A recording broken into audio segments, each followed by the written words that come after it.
400 vite më parë, në 11 shkurt, Sulejman Pasha themeloi kryeqendrën e shqiptarëve, Tiranën. Në këtë vit jubile, në kalendarin e Bashkisë së Tiranës, janë parashikuar me 10 aktivitete që flasin për historinë, kulturën e traditën e kryeqytetit. Bashkia e Tiranës ka imagjinuar përgjatë gjithë këtyre muajve një agjendë shumë të pasur, konferenca shkencore ndërkombëtare për të evidentuar gjithë këto plane historike, gjithë evolucion. Do të ketë aktivitete nga më të ndryshme dhe për të rinjt.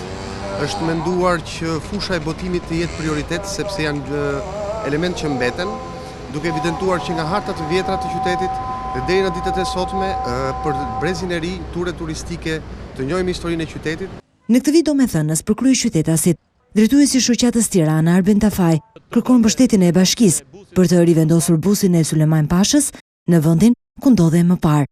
Do t'i kërkonim Bashkisë Tiranës që të bënte zhvendosjen e busit të Sulejman Pashës aty ku atij takon, jo në atë pozicion që u vendos para 3 vitesh, vendosjen e emrave apo të objekteve përkujtimor në sheshe, në pika kroqiale të këtij qyteti. Aktivitetet kushtuar 400 vjetorit të themelimit të Tiranës, që nisin me ndërtimin e xhamisë, do të vazhdojnë përgjatë gjithë vitit.